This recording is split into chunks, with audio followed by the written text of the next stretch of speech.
Je reçois Jean-Baptiste Léon, journaliste et directeur des publications des Contribuables Associés. Je n'ai pas de bonnes nouvelles, lui non plus, à vous annoncer. Je disais tout à l'heure, en présentation des titres, la France est-elle en faillite, voire en ruine, et d'un commun accord, quand on consulte des experts, on vous dit si c'était une entreprise, si c'était une PME, elle serait plutôt assez proche de la liquidation judiciaire. Les chiffres que Jean-Baptiste Léon nous donne sont à la fois alarmants, terrifiants et calamiteux. Pour un temps, c'est un travail d'enquête extrêmement précis, douloureux certainement, mais qui reprend tous les éléments qui nous permettent de dire que ça va très très mal. Est-ce qu'il y a une lueur d'espoir? On va le voir avec lui. Donc le livre noir de l'argent public, les secrets de l'État en faillite, tout y est, à lire évidemment d'urgence par la classe politique, nous gouvernant tous les élus pour savoir où on en est. On soupçonne évidemment les gens qui nous ont conduits à cette situation. Je parle des directeurs du Trésor de Bercy, de tous les ministres de l'économie et des finances et des ministres des comptes publics, de savoir tout en détail. Jean-Baptiste Léon, est-ce que la situation elle est grave ou elle est désespérée? Elle est grave, désespérée jamais, parce que je pense qu'on peut toujours s'en sortir. Tant qu'il y a de la vie, il y a de l'espoir, même en matière financière. Mais force est de constater qu'effectivement, nos finances publiques sont dans un piteux état. On a en face de nous un Titanic budgétaire. Tout l'objectif des années qui viennent, ça va être d'éviter ce Titanic et éviter que le paquebot France ne sombre. Alors, je vais donner des chiffres très simples, qui est la base de votre travail. Ensuite, on va décrypter et puis vous rentrer dans les détails. En 2024, l'État a engrangé, les recettes de l'État étaient de 289,5 milliards d'euros. Voilà. Il a dépensé 443,4 milliards d'euros, les dépenses de l'État. Déficit net pour l'année 2024, 153,9 milliards, presque 154 milliards. Si on transpose, parce que les gens ont besoin de comprendre ce qui se passe, on transpose ça à l'économie d'un ménage, d'un foyer français, c'est comme si vous avez un revenu mensuel de 2895 euros, revenu familial ou individuel, votre dépense mensuelle, votre train de vie, vos dépenses est de 4434 euros. Et au final, sur votre compte bancaire, le banquier vous appelle et vous dit vous êtes à découvert de 1539 euros tous les mois. Multiplié par 12, vous imaginez bien qu'au niveau d'une gestion d'un foyer personnel, ça peut pas durer. D'une entreprise, c'est le dépôt de bilan ou la faillite immédiate. Et en France, non, la machine continue. Alors, en plus, comme vous dites, le phénomène est exponentiel. Plus ça va, plus on accumule la dette, plus elle s'alourdit et plus les effets sont catastrophiques. Oui, et puis ça dure depuis 50 ans. Le dernier budget voté pas en déficit, mais bénéficiaire en France, il était un petit peu à l'équilibre, il était à 0,1% de bénéficiaires. Sous Georges Pompidou. 1974, oui. Et à partir de 1975, on bascule, et donc plus de 50 ans de déficit accumulé, et donc, comme vous le disiez très bien, Perico, ces déficits accumulés créent notre dette, qui est devenue aujourd'hui abyssale, c'est plus de 3400 milliards d'euros, c'est plus de 115% du PIB, ça veut dire que... 115,6% du PIB. Voilà, exactement, et puis on va avoir des nouveaux chiffres dans quelques semaines, et ça aura encore augmenté, et donc toute cette dette accumulée, ça nous coûte cher. Pourquoi? Parce que les simples intérêts, par exemple, des intérêts de la dette qu'on doit payer chaque année, sans parler du capital en soi, aujourd'hui sont supérieurs à beaucoup de postes budgétaires de l'État, notamment la défense. Et vous dites que bientôt 67 milliards, je crois, le remboursement. On dit bien le remboursement des intérêts de la dette. On uniquement parle pas de la dette, sans parler du stock. Voilà. Ouais. Si on le met sur le calendrier, ça veut dire que la France travaille au remboursement de sa dette jusqu'à juillet-août. Presque quelque chose comme ça à peu près, oui. Même plus que ça, si vous prenez l'ensemble des dépenses publiques, c'est l'État central, c'est les collectivités et la sécurité sociale. Si on regarde les dépenses publiques je le rapporte au calendrier dans le livre en 2024, on arrive en France à vivre à crédit à partir du 24 novembre. Et on est bien d'accord que cette somme faramineuse, 67 milliards, ne comble pas le trou. Elle rembourse les organismes financiers qui ont prêté de l'argent à la France. C'est les intérêts, c'est les adios, le terme c'est les adios, que vous auriez sur un compte déficitaire, vous auriez un compte à découvert avec ce qu'on appelle en rouge, ce sont les intérêts que vous payez à la banque. On rembourse, alors que les gens comprennent bien, ces 67 milliards, on rembourse qui? Quels sont les organismes qui ont prêté de l'argent à la France et qui se font... Quand on regarde la dette publique, aujourd'hui, quels sont les détenteurs de la dette publique? On n'a que des grands indicateurs. On sait que à peu près la moitié ou un peu plus de la moitié des détenteurs de la dette publique sont des détenteurs étrangers. Ça peut être des fonds souverains, des banques étrangères, etc., etc. Et l'autre moitié est détenue par des Français, par des institutions financières françaises, et puis par des particuliers, des Français qui ont investi dans des obligations d'État via leur assurance vie. Donc les Français sont eux-mêmes créanciers de la dette publique. Ce qui veut dire que quelque part, comme certains ont tendance à le dire, si on voulait annuler, si on voulait annuler cette dette, aujourd'hui, on ruinerait les épargnants français. Aujourd'hui, vous dites d'un nourrisson à un centenaire, oui. On est sur une dette... 50 000 euros.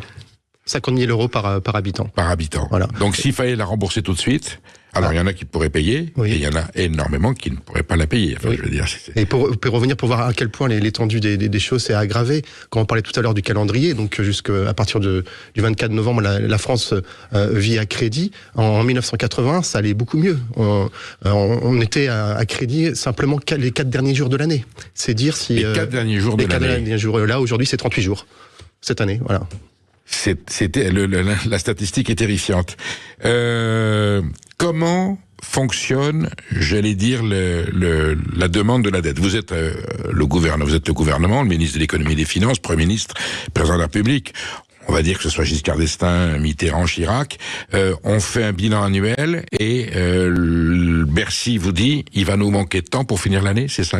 Oui, ou même les bilans sont quotidiens en fait. Sont quotidiens. Mais on sait que ces dernières années, on va lever à peu près, et puis l'année prochaine, on va lever plus de 300 milliards d'euros de dette. Alors, qui va lever? Qui lance? Quel est l'organisme? Quelle est l'autorité de la République qui dit je vais sur les marchés? C'est piloté par France Trésor. Par France Trésor qui dépend de quoi? De Bercy, du ministère des Finances, de l'économie. Des agents publics remarquables. Hein. On a des gens extrêmement brillants, mais c'est cette logique-là en fait de déficit. La dette ne poserait pas de problème si elle était à un niveau bien moindre. Et si elle est réellement vers des dépenses d'investissement, alors qu'aujourd'hui on finance beaucoup nos dépenses de fonctionnement. Et ça pourrait aller beaucoup mieux si, de par nos politiques publiques, on n'accumulait pas ces déficits. La dette n'est que le résultat d'une mauvaise gestion budgétaire. On est bien d'accord. Ces hauts fonctionnaires donc donnent un ordre, ils émettent un ordre d'achat d'emprunt quelque part. Ce sont des bons du Trésor que l'on met sur le marché international. Les OAT à 10 ans, etc. Après, il y a le premier marché, le second marché. C'est pour ça que souvent il est difficile d'identifier qui détient la dette, parce qu'il y a un marché primaire. Après, il y a d'autres opérations financières qui fait que c'est d'autres créanciers qui vont acquérir ces OAT ou ces bons du Trésor. Donc, alors à ce niveau-là, on peut dire qu'on a encore la confiance de nos partenaires étrangers. La France est encore avec aujourd'hui un pourcentage. Hein. Voilà, elle est encore. C'est pas gratuit. Ouais, c'est pas gratuit, mais entre guillemets, c'est encore soutenable au sens où on emprunte encore de la dette française. Mais c'est vrai que les intérêts ont tendance à monter. Et pourquoi nos partenaires étrangers, les investisseurs, ont quelque part confiance, il y a une certaine forme de confiance. Oui, c'est la France. C'est la France, parce que on est une puissance importante, on est une puissance nucléaire, on a un très très haut recouvrement de l'impôt, c'est quasiment 100%. Notre administration fiscale est au moins ça sert à ça. Extrêmement en même temps, performante. c'est dû aussi à ça. Oui, et aussi pourquoi? Parce que la France détient un fort patrimoine.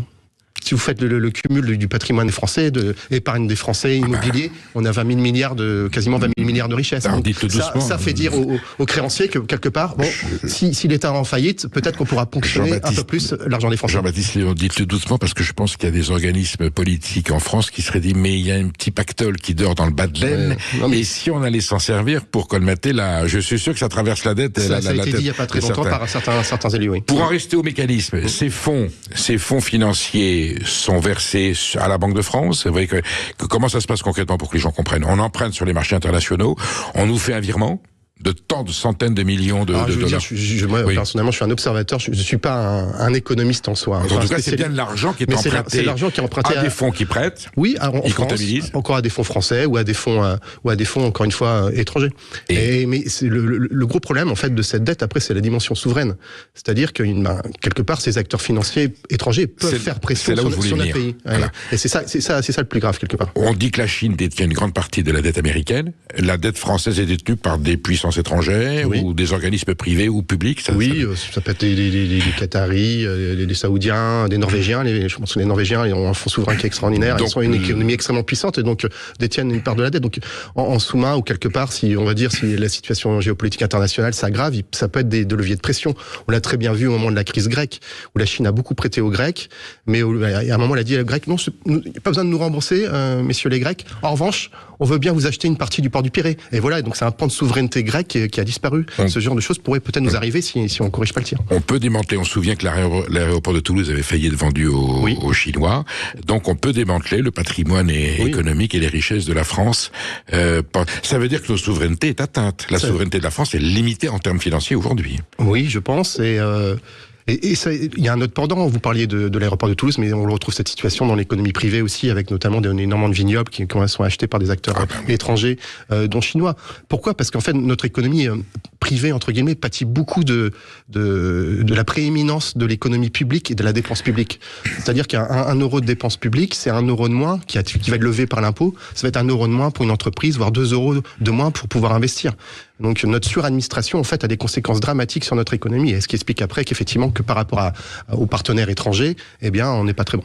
Nous sommes avec Jean-Baptiste Léon, auteur du livre noir de l'argent public. Je peux vous dire, c'est un cauchemar, ce livre. Enfin, en même temps, il faut dire la vérité telle qu'elles sont. C'est un travail remarquable, une enquête journalistique sur tous les chiffres des comptes de la République. Je disais tout à l'heure en ouverture que est-ce que la France est ruinée ou en faillite, et si c'était une entreprise, elle serait en liquidation judiciaire. Jean-Baptiste Léon, on continue cet échange. On va pointer les différents trous dans la caisse. On va commencer par le plus gros, qui est le modèle social français, les retraites, les caisses d'allocation familiale, les caisses primaires d'assurance maladie. Le président de la République avait utilisé l'expression, mais c'est un pognon dingue. Ah oui, c'est un pognon dingue, hein, c'est 57% des recettes de l'État. Vous pointez surtout, la caisse des retraites, c'est la retraite des fonctionnaires qui est très chère. Ou non ? Oui, on peut revenir même en arrière, si vous voulez bien, Perico. L'État a fait il y a 2 ans un super site internet qui s'appelle « À quoi servent mes impôts ?» Oui, donc, je me souviens. Et il est très bien, c'était sous Gabriel Attal. Et il donne des chiffres qui sont très parlants.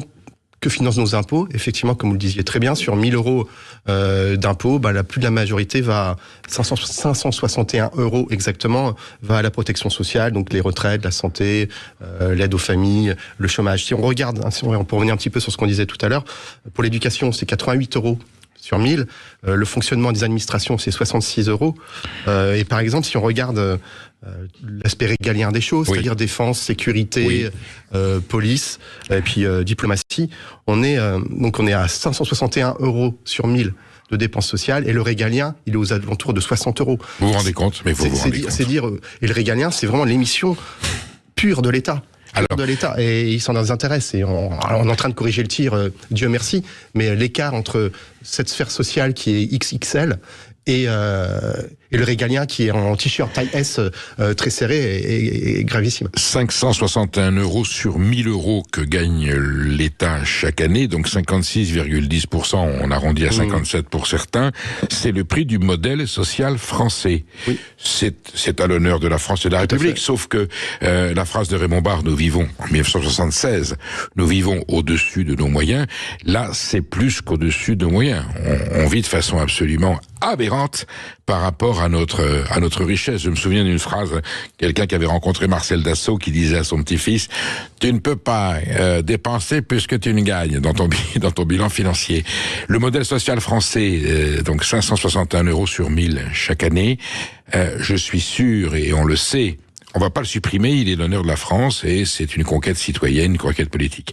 Je suis sûr que si on regarde dans le détail, on peut peut-être descendre de 561 à 380 ou 310 et rester opérationnel. Il y a du gaspillage, il y a du gâchis ou non ? Il y a du gaspillage, il y a du gâchis, il y a de la fraude aussi dite sociale, il y a de la fraude aussi sous un autre aspect dite fiscale. Mais on voit que, notamment sur la fraude, c'est intéressant.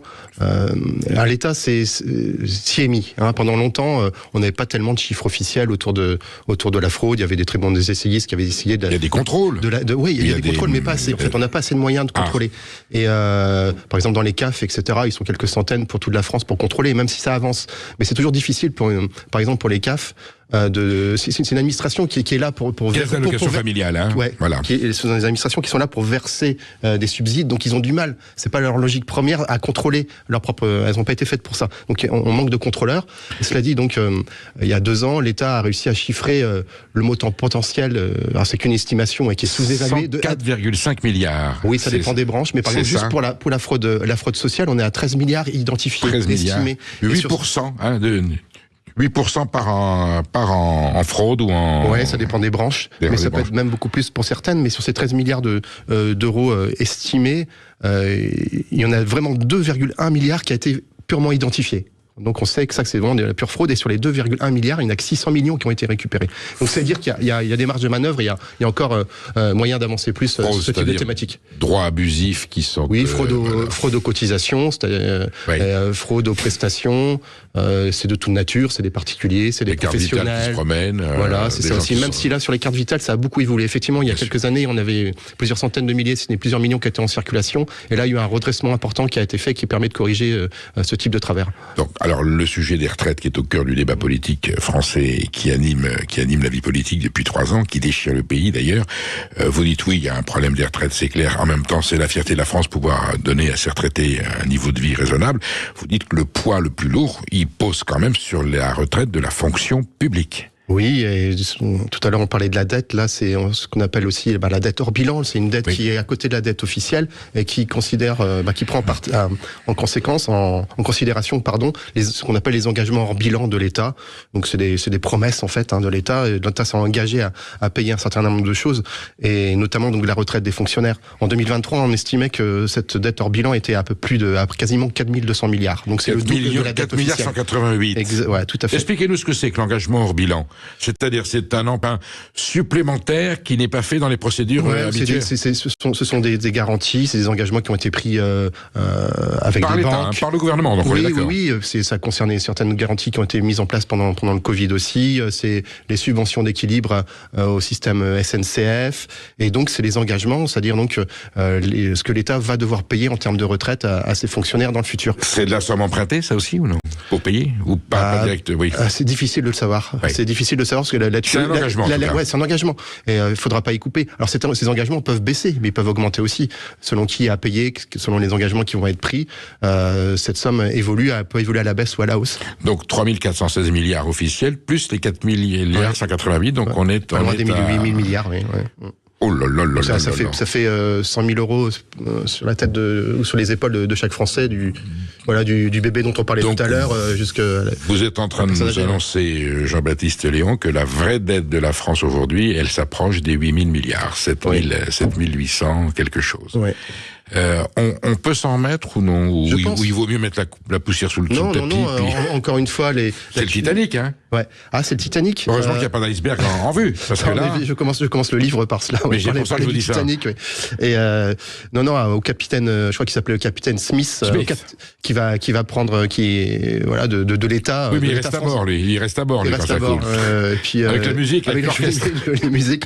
Donc, au capitaine Smith qui pilote la France de prendre les mesures nécessaires pour encore échapper au choc de l'iceberg. Oui.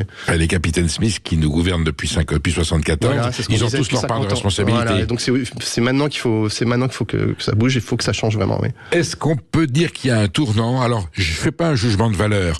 La gauche arrive au pouvoir, 1981, on dépense, on tient compte des promesses électorales de l'Union de la gauche de 1981. 83, à la rigueur, parce qu'on a dépensé un petit peu plus, on a laissé courir la planche à billets, si je peux m'exprimer ainsi, l'euro n'existe pas. Est-ce que c'est pas à ce moment-là où la classe politique, il s'avère que c'est François Mitterrand et les gouvernements de gauche, même s'il y a des gens comme Jacques Delors ou Monroy qui disent attention, on découvre qu'il y a la possibilité d'emprunter sur les marchés, et en avant la musique, ça se traduira par le quoi qu'il en coûte d'Emmanuel Macron en 2020. Allez, on y va, faites rouler. Alors, c'est plus la planche à billets, puisque ce n'est plus la Banque de France qui fournit. On va sur les marchés internationaux, on emprunte. Est-ce que la conclusion, c'est pas après moi le déluge? Mais quelqu'un va la payer, cette dette. Oui, nos enfants, nos petits-enfants, c'est là qu'est le problème, en fait. Pour revenir là-dessus, effectivement, quand on paye les intérêts de la dette, on paye en fait des investissements, des modes de fonctionnement passés. On paye la dette, on paye pour le passé, parce qu'on a fait. Et on finance pas des choses dont on a besoin. Et on finance plus l'avenir. Voilà ce que je vous disais. La vie d'aujourd'hui. Voilà ce que je vous disais aujourd'hui. Avant la fin de la décennie, en 2029, les intérêts de la dette seront supérieurs à 100 milliards d'euros. C'est plus que le budget de l'éducation nationale. C'est encore une fois plus que le budget. Ça sera le premier budget de l'État. Exactement. Le remboursement, nous disons bien le remboursement, pas la dette, le remboursement des intérêts de la dette. Et c'est autant d'argent, c'est 100 milliards, ça va même être plus, qu'on n'aura pas pour nos hôpitaux, pour nos écoles, etc., etc. Donc oui, c'est grave. Et pour revenir sur ce que vous disiez au début, je pense même que il y a eu un facteur d'accélération à partir de 1981, mais déjà le verre était dans le fruit précédemment. Oui, la pratique. Mais avec Raymond Barre qui faisait quand même attention, Giscard d'Estaing. Oui, Raymond Barre à l'époque, donc vous le citiez tout à l'heure en 1976. Donc il disait que la France vivait au-dessus de ses moyens. La dette entre le début du mandat de Raymond Barre et la fin, on était à 15 et 20% de dette. Donc vous voyez, on était encore, il y avait encore moyen de moyenner comme. Il a 600 000 ou 700 000 chômeurs, quelque chose comme ça, qui est déjà très grave. On s'en inquiète, voilà. Même un petit peu moins, je pense. Mais puis les prestations sociales qui. En fait, la France a été victime du choc pétrolier. On n'a pas su prendre les 73. On n'a pas su prendre les bonnes mesures. Voilà. C'est la fin des 30 Glorieuses, vous dites. 45-75. Oui, et on n'a pas su prendre les bonnes mesures à l'époque. Justement, on a cru que la dépense publique allait pouvoir amortir le choc. Alors qu'en fait, elle n'a fait qu'accentuer les dysfonctionnements. Alors vous parlez évidemment, on en a beaucoup parlé aussi dans le débat politique, les agences, les opérateurs de l'État, les autorités, 500 000 agents qui dépensent à tout va pour des investissements extrêmement aléatoires en termes de nécessité. Oui, on pense par exemple à une agence comme l'ADEME qui a pas si longtemps nous expliqué comment laver nos slips. Oui. Une agence de la transition écologique, on lui demande peut-être pas de mettre son nez dans les caleçons des Français. Oui, beaucoup d'agences. Alors le but du jeu au départ pour l'État, c'était entre guillemets de simplifier. Et souvent quand l'État veut simplifier, malheureusement, il complique. Et donc donner un peu plus de souplesse dans l'organisation des politiques publiques en créant des agences déconcentrées. Mais malheureusement, ces agences déconcentrées ne sont pas assez contrôlées et tournent un petit peu en roue libre, ont des sureffectifs et coûtent au final très très cher. Ouais. Ce sont des agences qui sont contractées par qui ? Par des responsables politiques, par des énarques? Oui, voilà, il y a des hauts fonctionnaires. Alors les statuts sont très divers. Parce que là encore, on est dans la nomenclature de l'État et c'est vraiment très très complexe, à tel point que l'État et les députés, on avait eu la confidence d'un député il y a quelques années à Contribuables Associés qui nous avait dit les agences c'est un coffre-fort dont on a perdu la clé. Nous parlementaires, oui, l'expression est extraordinaire. Et nous parlementaires qui devons évaluer les dépenses de ces agences, on n'y voit pas clair parce que l'État ne donne pas les éléments. C'est très masqué, très caché. Donc le but du jeu de ce livre, est de essayer de mettre un petit peu le focus là-dessus et essayer d'en savoir plus. Et justement, vous parliez à raison tout à l'heure que ce livre doit être lu par les politiques parce qu'effectivement qu'ils s'emparent de ces sujets pour que le ménage soit fait. Même la Cour des comptes n'a pas des éléments pour pouvoir mettre son nez là-dedans. Il y a eu des bons rapports, mais c'est encore une fois d'une complicité assez abyssale.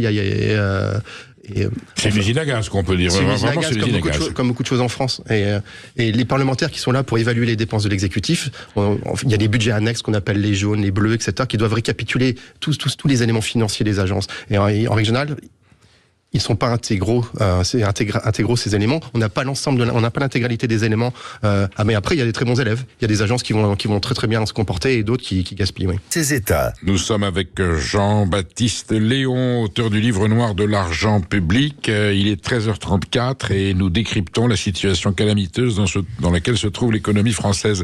Jean-Baptiste Léon, on est en train de faire l'inventaire des trous dans la caisse. Vous comparez à une sandale qui aurait un trou, continuera à marcher, dans le trou continuerait à s'agrandir parce qu'il y a un effet exponentiel. Plus on s'endette, plus la dette devient lourde et plus les intérêts de la dette deviennent conséquents. On oublie un chapitre, enfin vous l'oubliez pas, l'Union européenne, qui est quand même, on dit aujourd'hui, c'est la garantie, c'est la sûreté, c'est grâce à ça que la situation économique n'est pas pire. Ce sont quand même 25,3 milliards d'euros que nous versons à l'Union européenne, c'était 24,2 en 2024. Ça représente quand même 18% du budget européen, deuxième position après l'Allemagne, premier financé. Et vous dites qu'un organisme qui s'appelle l'Office européen de la lutte antifraude recommande de récupérer 18,4 milliards d'euros qui seraient partis à la fraude ou à des mauvaises dépenses. Voilà, ouais. Donc la France est un mauvais élève, mais il n'est pas le seul. Et donc dans l'Union européenne, effectivement, il y a des dépenses considérables qui sont pas forcément évaluées. Il y a eu des cas, notamment, il y a eu des super rapports parce qu'il existe une Cour des comptes européenne qui s'est penchée notamment sur l'aide publique au développement de l'Union européenne où il y a des trous dans la caisse qui sont. Mais c'est une passoire, votre histoire.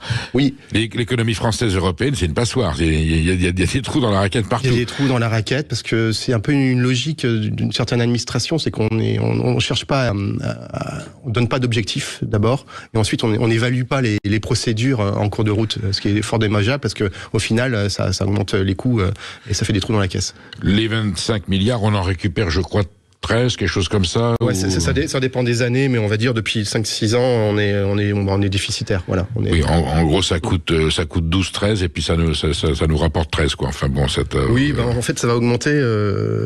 En 2023, oui, on avait un déficit entre guillemets de 9,3 milliards d'euros par rapport à ce qu'on a donné à l'Europe. Et alors ça pourrait être renégocié, parce que les contributions vont continuer d'augmenter dans les années qui viennent.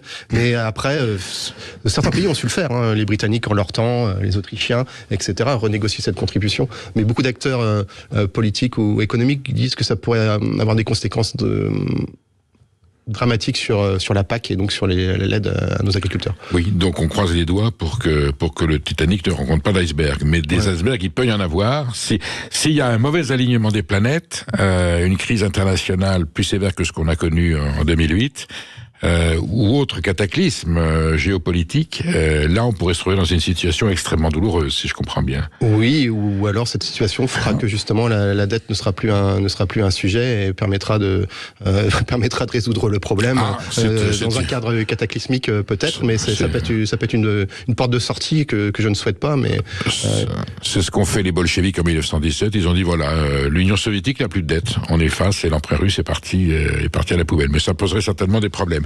Si on en revient alors à la thérapie, parce qu'attendez, vous faites le bilan, j'allais dire, calamiteux, dramatique, angoissant. C'est vrai que quand on a fini le livre, à la fin, on se dit, bon, je vais prendre un billet d'avion. Courage, fuyons, parce que le peu qui nous reste dans le banal, il faut rester, on a besoin de vous. Non, vous êtes, bien sûr. Et puis, vous êtes républicain, vous êtes conscient, vous êtes lucide, vous faites des propositions. Vous dites, il y a quand même quelques mesures à prendre, notamment parmi d'autres. Le millefeuille territorial qui est pléthorique, et la descente. C'est pas que vous êtes contre la décentralisation. Vous dites, elle a été affreusement mal faite. Voilà. On a superposé des dépenses qu'on aurait pu, et on a créé finalement un fonctionnement avec des embauches et du fonctionnement qui coûte les yeux de la tête. Non, je suis pas du tout un ennemi de la décentralisation. Vous êtes basque, je suis breton. Donc, ça serait peut-être d'ailleurs une vraie solution si on allait jusqu'au bout. Voilà. Vaste débat, effectivement. Oui, on reviendrait pour ça. Mais ça existait sous l'Ancien Régime. L'Ancien Régime était bien moins centralisateur, jacobin, que ne l'est aujourd'hui la République, où il y avait une réelle autonomie des provinces. Alors, ce qui se passe aujourd'hui, c'est que en fait, nos collectivités locales sont assez peu autonomes financièrement. Et pourquoi ? Parce que la plupart, par exemple, pour les départements ou les régions, plus de 80% de leurs ressources proviennent de dotations de l'État. De dotations de l'État. Donc, on voit qui sont coupées sans cesse, hein. Oui, qui sont coupées par certaines années, notamment sous François Hollande, ce qu'on appelle la DGF, la dotation globale de fonctionnement, avait été réduite, ce qui avait obligé les collectivités locales à se serrer la ceinture. Ce qui est pas plus mal, parce que parfois, effectivement, sur le terrain local, il y a une forte gabegie. Et un des grands défauts de la décentralisation, c'est qu'elle a coûté très cher. Pourquoi ? Parce qu'il y a eu un recrutement gigantesque de fonctionnaires, notamment via la création des intercommunalités. Et le problème, on parlait d'usine à gaz tout à l'heure, on parlait de millefeuille territorial parce qu'il y a beaucoup de strates. Ça devient tellement compliqué que certains parlent maintenant même de plats de spaghettis. Tellement il y en a dans tous les sens. Et donc on a recruté beaucoup dans les intercommunalités, mais c'est pas pour autant qu'on a supprimé les postes équivalents dans les communes. Donc alors, ça doublonne, ça triplonne. Soyons très précis, on croit comprendre, parce qu'on comprend, il y a les fonctions de l'État, la fonction publique nationale. Ensuite vous avez l'échelon régional, l'échelon départemental, l'échelon communal, et on a quelquefois des prestations, des activités administratives qui sont communes à certaines qu'on pourrait économiser, et pour autant chaque entité garde son système de fonctionnement. Vous voyez, c'est un petit peu, on le voit tous sur les panneaux quand il y a des travaux dans une ville ou ailleurs, on voit un petit peu tous les partenaires, il y a même l'Europe. Et en fait, tout ça fait que beaucoup de services de l'État ou des collectivités locales vont faire à peu près la même chose et vont se marcher sur les pieds. Il y a eu un très très bon rapport l'année dernière, à la demande du gouvernement, du maire de Charleville-Mézières dans les Ardennes, Boris Ravignon, qui a tenté de chiffrer, parce qu'il dit que lui-même, son évaluation est une sous-estimation des coûts. Mais cet enchevêtrement de compétences, de services entre l'État et les collectivités nous coûte 7,5 milliards d'euros par an. 7,5 milliards d'euros par an. C'est quasiment le budget de la justice. Donc vous voyez, en termes de marge de manœuvre, on peut faire des choses. Là, ça c'est une mesure concrètement, un gouvernement pourrait prendre des dispositions. Alors, ça grincerait des dents dans les entités territoriales et chez les élus locaux, collectivités, etc. voilà, ils diraient, ils passent leur temps à se plaindre. En plus, et c'est vrai qu'on coupe les dotations. En fait, on leur confie de plus en plus de pouvoir avec de moins en moins de moyens. C'est ça. C'est pour ça qu'il est à l'origine. Mais en même temps, quand vous allez rencontrer ce qui nous arrivait à Contribuables Associés, vous allez discuter avec les conseillers du ministre des Finances. Ces conseillers de l'État vont vous dire c'est la faute des collectivités locales, elles font n'importe quoi. Quand vous rencontrez des maires, ce qui nous arrive aussi régulièrement, ils vous disent non, nous on gère, on est à l'os. On gère au mieux, c'est la faute de l'État. Donc il y a une espèce de ping-pong là, perpétuel entre l'État et les collectivités, et qui se retrouve au milieu, et qui y perd au final, c'est le contribuable. Quand on parle du train de vie de l'État, qui est l'expression consacrée dans la bouche de tout le monde, que ce soit les contribuables ou ceux qui nous gouvernent, le train de vie de l'État, c'est plusieurs facettes. C'est pas un seul fonctionnement. Le train de vie de l'État, c'est quoi? C'est les dépenses publiques, et en même temps, est-ce que l'État il se permet quelquefois des privautés. Oui, mais après, un train de vie de l'État, on pense forcément à nos élus. Si vous en fait, les élus ne coûtent pas si cher que ça. Mais non, c'est pas les élus qui coûtent cher, ce sont leurs mauvaises décisions. C'est symbolique. C'est leur mauvaise décision. Encore, on va reprendre l'exemple des 1000 euros de dépenses publiques dont on parlait tout à l'heure. Sur 1000 euros de dépenses publiques, le coût du Parlement, c'est 1%. Si vous prenez les municipalités, le coût d'un conseil municipal, le coût du Parlement, c'est 1 pour 1000. Et c'est pareil, au niveau municipal, c'est moins d'1 pour 1000 le coût des maires et des conseillers municipaux. Donc c'est pas ça qui coûte cher. Mais le train de vie de l'État, oui, il y a des symboles qui sont parfois extrêmement choquants. Et le poisson pourri par la tête, gouverner, c'est beaucoup une affaire de symboles. Donc on comprend très bien, par exemple, pour reparler d'un président socialiste, François Hollande, il arrive à l'Élysée en 2012, il diminue le salaire du président et des ministres de 30%. Oui. Ce qu'il n'a pas fait en revanche, c'est qu'il n'a pas diminué de 30% les salaires des hauts fonctionnaires au gouvernement ou à l'Élysée. Ce qui fait qu'aujourd'hui, vous parliez tout à l'heure en antenne de René Dosière. René Dosière a évalué, a regardé de près le coût du gouvernement de François Bayrou. Il se trouve que plus de la moitié des fonctionnaires de gouvernement touchent plus que les ministres. Et là, ça dit quelque chose quelque part. Ça veut dire que s'ils touchent plus, c'est peut-être eux qui ont le réel pouvoir en fait. C'est un oubli où justement, comme vous l'insinuez, Jean-Baptiste Léon, ils n'ont pas osé parce qu'ils se seraient mis. Je pense qu'ils n'ont pas osé. Ils se seraient mis la fonction publique. Oui, parce qu'on le sait bien, le ministre y passe, l'administration reste. Oui. En 2 ans, on a eu six ministres de l'Éducation nationale, oui. Et c'est pas les ministres qui pilotent, c'est la haute administration qui va sortir les directives. Donc oui, le pouvoir c'est la haute administration qui le détient, je pense. Oui. Mais justement, aux politiques de faire bouger cette haute administration pour des réelles réformes. Donc c'est compliqué. On peut dire, pour résumer un petit peu par rapport, j'allais dire, aux origines de ce problème, c'est un manque de courage évident, cumulé. Bien sûr. On se repasse la patate chaude. Là, toutes les expressions, ils passent la poussière sous le tapis. Après moi le déluge, comme vous disiez tout à l'heure. Et puis qui verra. Un homme pourrait décider de mettre halte, faire une pause à ce haut-là, faire le haut-là, je veux dire, à cette débris. Je pense à qui, je ne sais pas, mais je crois qu'il faudra être extrêmement pragmatique. L'argent public, dans le fond, la bonne gestion des finances publiques, elle n'est ni de droite ni de gauche. C'est l'argent des Français. Le bon sens. Ça doit être du bon sens, exactement. Et donc, il nous faudra quelqu'un de pragmatique et qui est prêt à affronter certains contre-pouvoirs et des mauvais contre-pouvoirs, parce qu'il y a aussi de bons contre-pouvoirs. Un dernier point sur les charges un peu lourdes de la fonction publique, vous m'avez dit. Oui, la bureaucratie. En fait, on se rend compte que quand on compare avec les pays étrangers, notre bureaucratie est un véritable poids. Certaines analyses estiment qu'elle nous coûte plus de 100 milliards d'euros par an. Pourquoi ? Parce qu'on en parlait un petit peu tout à l'heure, on a beaucoup de strates, des services qui s'additionnent sur d'autres services, et c'est compliqué. Il y a ce phénomène-là, la surbureaucratisation dans l'éducation nationale, on l'a aussi à l'hôpital, on en a beaucoup parlé, où aujourd'hui, ce que reprochent beaucoup de personnel de santé, c'est que ce sont les administratifs qui ont pris le pouvoir à l'hôpital, et non plus les soignants. Vous rencontrez des infirmières, vous rencontrez des médecins, ils vont vous dire, mince, moi je suis plus là pour soigner, on me demande de faire des tableurs, de remplir des tableaux Excel en permanence, et c'est pas mon boulot, et c'est autant de temps que je passe avec mes patients.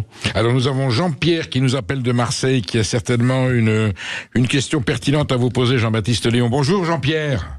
Bonjour Perico. C'est terrifiant ce qu'on évoque avec Jean-Baptiste Léon. Jean-Pierre, qu'est-ce que vous avez envie de nous dire ? Moi j'ai envie de vous dire que j'en ai assez de payer. Et il y a dans ce pays peu de rameurs et énormément de barreurs. Pour prendre l'image de quelqu'un qui navigue. Pas mal. pas mal. Donc il va falloir supprimer des barreurs pour savoir dans quelle direction on veut aller, déjà. Et moi j'ai envie de dire et de poser la question, les 3 premières mesures à prendre, ce seraient lesquelles ? Voilà, justement, Jean-Baptiste Léon disait que la bureaucratie, les barreurs, c'est un peu la bureaucratie, je pense que vous faites allusion à ça. Il y a une autre image que j'aime bien, Jean-Pierre, c'est celle de Xavier Fontanet, entrepreneur. Xavier Fontanet, oui. Ouais, qui a dirigé de grandes structures entrepreneuriales françaises. Et lui, il dit que en fait, la France, c'est un pur sang. Mais malheureusement, c'est un pur sang dont le jockey est obèse. En gros, il faut imaginer Ourasi, sur lequel il y aurait le sergent Garcia. Donc ça marche pas très bien, effectivement. C'est pas mal. Et c'est un peu le secteur privé qui pâtit d'un secteur public hypertrophié. On préférait un gringalet sur un cheval de trait. Ça serait beaucoup plus efficace. Jean-Baptiste Léon, Jean-Pierre, c'est notre auditeur. Les 3, alors c'est facile, évidemment, c'est des questions bateau. Là, vous avez les leviers, vous êtes consulté par nos gouvernants. 2-3 mesures immédiates à prendre pour, en tout cas, arrêter l'hémorragie. Avant de rétablir les comptes de la nation, arrêter l'hémorragie. Il faut prendre des mesures d'ensemble et on pourra pas aller petit à petit. C'est pas un point par point. Non, ça va être trop compliqué. Alors, donc il faut donnez-nous une idée de la solution. Déjà, c'est un certain changement de mentalité. On est avec une administration qui est trop focalisée sur les procédures et pas assez sur les objectifs.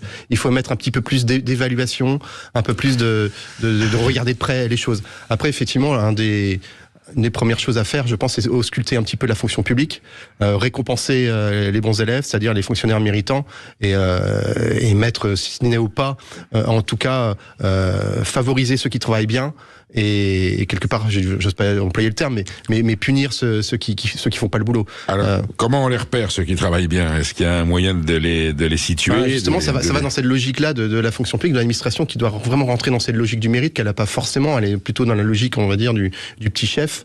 Et beaucoup de fonctionnaires sont pour une réelle réforme de l'État. Ils voudraient avoir plus d'autonomie, être plus responsabilisés pour mieux agir au quotidien. Mais il y a toute une hiérarchie au-dessus qui n'est pas dans cette logique-là, qui est dans une logique verticale. Pour penser la fiscalité, ça vous êtes d'accord? François Bayrou le suggérait, il n'a pas pu aller jusqu'au bout, et on a l'impression qu'il est parti avant la catastrophe, parce que concrètement, ça peut mal. Là, pour l'instant, ça tient, on dirait, sur un équilibre extrêmement précaire. On l'a dit, ça peut un jour basculer et devenir beaucoup plus compliqué. Oui. Donc là, tout de suite, est-ce que, par exemple, la bureaucratie, est-ce qu'il y a moyen de la limiter? Faut supprimer des postes. Le millefeuille administratif. Est-ce qu'on peut supprimer des attributions de millefeuille Oui, il y avait une proposition qui date un petit peu, il y a une quinzaine d'années, qui a été reprise récemment. C'est le fameux conseiller territorial, c'est-à-dire faire une partie fusionner en partie. C'était Nicolas Sarkozy qui était à l'origine de ça. Mais après, c'est ça qu'il faut quelqu'un qui puisse imposer les réformes, parce que sur le millefeuille territorial, vous allez avoir énormément de blocages sur le terrain, que ce soit et surtout d'apport de la part des élus locaux. Ouais. Et vous pensez que, alors je veux dire, l'homme providentiel ou la femme providentielle, il y a eu quand même quelque part dans l'histoire récente de la République une voix qui s'est exprimée, qui avait l'air de dire... Il y a un très bon exemple qu'on connaît tous, c'est Notre-Dame de Paris, oui, qui a été restauré en 5 ans, un petit peu moins de 5 ans, et même durant la période Covid, c'est dire si les choses étaient compliquées. Et c'est vrai que faut être honnête, il y a qu'une personne qui y croyait à ce projet au départ, c'est Emmanuel Macron. Oui, qu'il l'a voulu parce qu'il avait besoin que ça se fasse, et on le félicite parce qu'il a abouti. On félicite tous ceux qui sont partie prenante dans ce projet, comme nos artisans. Pourquoi ça a bien marché? C'est parce que justement l'État a créé une loi spéciale. Oui, attendez, pas seulement ça, Jean-Baptiste, il y a un militaire, c'est un général. Voilà, c'est ce que je voulais dire. On crée une loi spéciale, on a une gouvernance unique. Ça, c'est très important, parce quand on voit les grands chantiers à l'étranger, souvent quand ça marche bien, c'est parce qu'il y a une gouvernance unique. On met un homme à poigne à la tête, c'est un général. Son bras droit, c'est un ancien ingénieur de l'armement. Et surtout, on se libère de toutes les contraintes administratives habituelles en termes urbanistiques, etc., voirie. Et donc, on arrive à relever ce monument extraordinaire en moins de 5 ans. Ça montre qu'en France, quand on libère les énergies, eh bien, ça peut très bien se passer et on peut faire des super choses. Jean-Baptiste Léon, je dirais que c'est une étape. Là, le bilan que vous faites, il est très très très angoissant. Mais il y a tout un chapitre consacré aux réformes, justement. Oui, c'est pour ça. Non, mais à s'y plonger. Vous êtes un journaliste, j'allais dire cohérent. Vous pointez ce qui va mal et vous faites. Alors vous n'êtes pas ministre de l'économie et des finances, vous n'êtes pas Premier ministre, vous n'êtes pas président de la République. On aimerait quand même qu'ils vous consultent. À défaut, vous leur avez envoyé le bouquin, je suppose que votre éditeur, Maison Hugo Doc.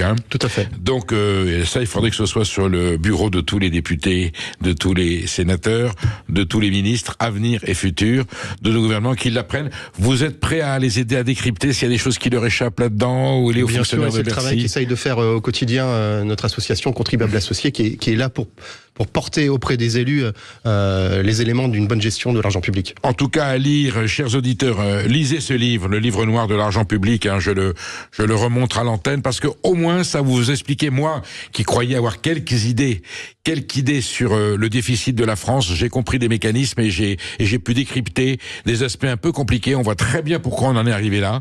Quelque part, j'allais dire, c'est très simple. Aujourd'hui, le millefeuille, il est compliqué. Mais enfin voilà, c'est pointé et c'est séquencé de façon à ce qu'on puisse intégrer tous les éléments qui sont à l'origine de la faillite française, avec l'espoir, bien entendu, que cette République qui reste riche, qui reste puissante, qui reste courageuse, il y a un peuple formidable qui est derrière, vous êtes d'accord? Oui. Et des régions formidables, avec des Alsaciens, des Basques, des Corses, des Bretons, des Flamands, des Auvergnats, des Tourangeaux, voilà. Faites appel aux identités régionales pour sortir le pays du marasme.